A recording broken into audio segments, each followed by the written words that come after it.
What we like, it's hard not to think about sport bikes when driving the BMW M2. Its fast twitch agility makes it feel as if it's perched on a four-wheeled branch of that family tree.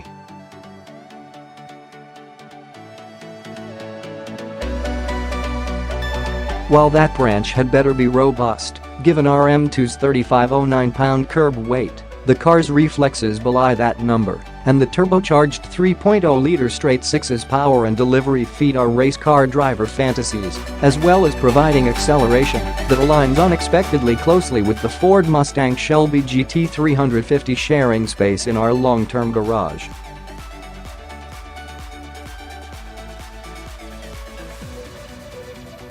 The M2 bettered the Mustang to 60 miles per hour by a tenth and beat it by a single foot, stopping from 70 miles per hour, but gave up 0.02 grams on the skid pad.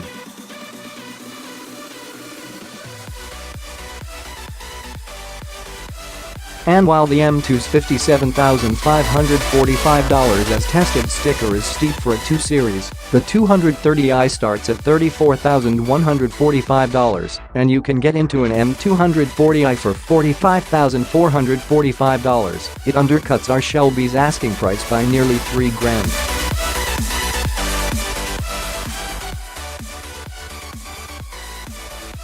The choice is a matter of taste, prevailing social norms in your area, and stripe preference.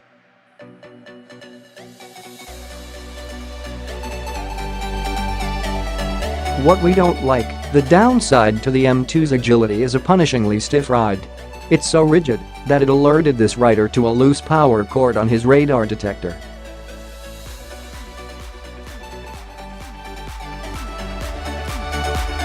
In no other car I've driven have I had a problem, but in the M2, every bump jiggles the cord, so much that it causes a reboot.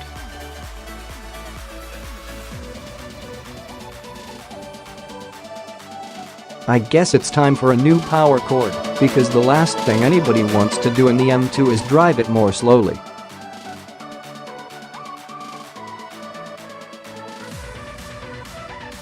Though some would rather not drive it at all. Several staffers have complained about back pain and suggested that they'd trade the M2 for the more supple M240i.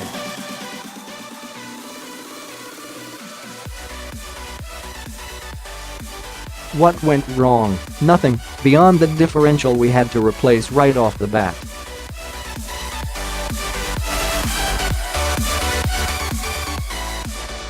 Speaking of differentials and such, would you believe that you can fit the transfer case to a 1979 Ford F-150 in the passenger footwell of an M2?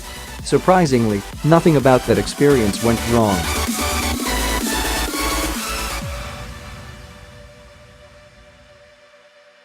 I didn't even hurt my back when I wedged it in there or wrestled it out. Where we went, Michigan, Michigan, Michigan, oh, and Michigan.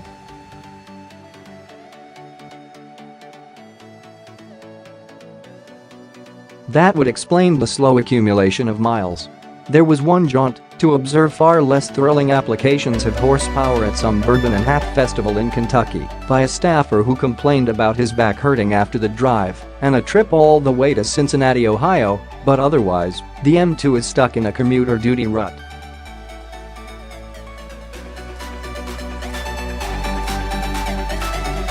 It's mostly due to the suspension, but the cramped backseat limits the thing's usefulness for family road trips.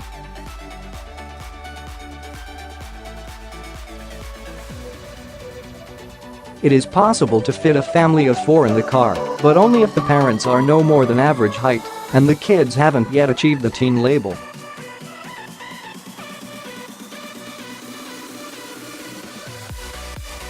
The nice thing about kids that young is that they rarely complain about their backs hurting.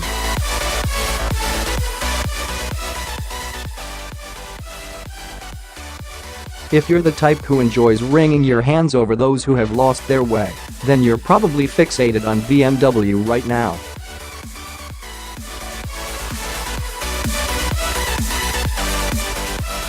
Among a litany of warning signs, its embrace of electrically assisted steering plus the prioritization of ride comfort, SUVs, and now all-wheel drive M cars suggests the brand is specifically targeting your proclivities.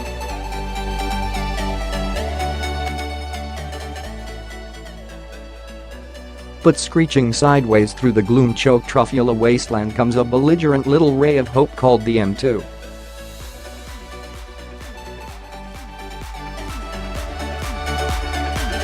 In a lineup increasingly overcome with crossovers and SUVs, the M2 takes one of the shortest, narrowest, and lightest body shells in BMW's portfolio and stuffs it with a 365 horsepower inline-six along with the brakes, wheels, and suspension from the larger M4.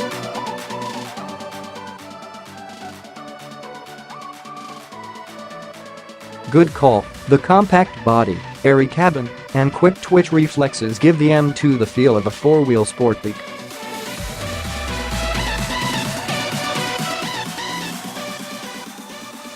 After lapping Virginia International Raceway in one for last year's lightning lap, we called the M2 the dictionary definition of rear-wheel drive dynamics.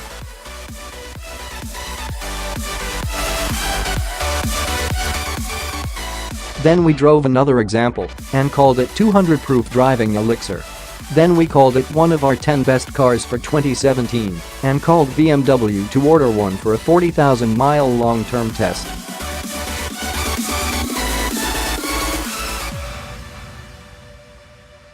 BMW promptly delivered a car with a DCT automatic instead of the 6-speed manual transmission we'd requested.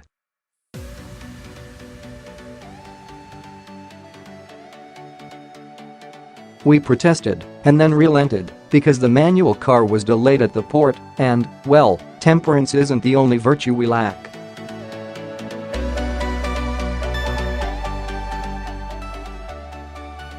That's why 0 to 60 miles per hour times matter so much. Get there faster. Aside from the $2,900 dual-clutch automatic, our M2 carries a light load of options, only the $550 Long Beach Blue metallic paint and the $1,400 executive package inflate the price from its $52,695 base to just $57,545.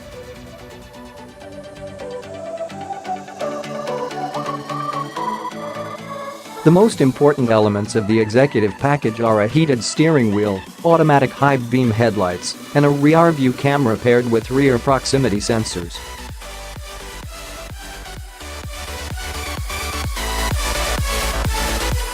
This short list of add-ons is uncharacteristically frugal both for us and for a BMW.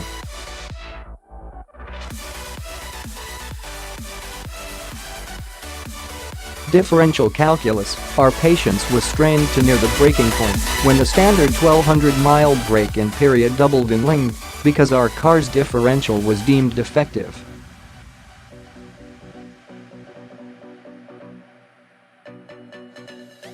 It's a known issue on early M2s, and ours had a fluid leak plus a half shaft that had started to work its way out of engagement with the differential.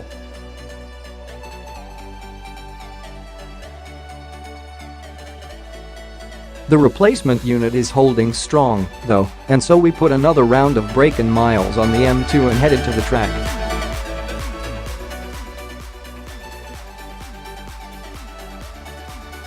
There, the M2 skittered around the skid pit at an even 1.0 grams and ground to a halt from 70 miles per hour in 152 feet.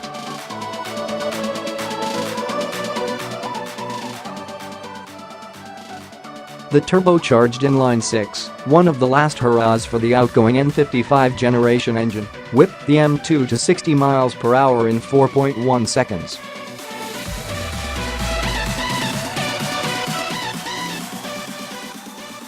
The quarter mile passed in 12.7 at 110 miles per hour. So far, praise in the M2's logbook focuses on the nimble chassis and the ripping exhaust note.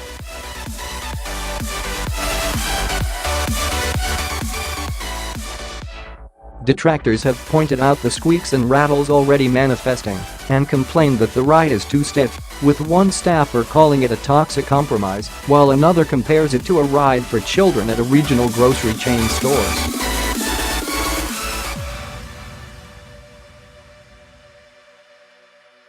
The pony's name is Sandy, and a ride still costs just a penny at Niger.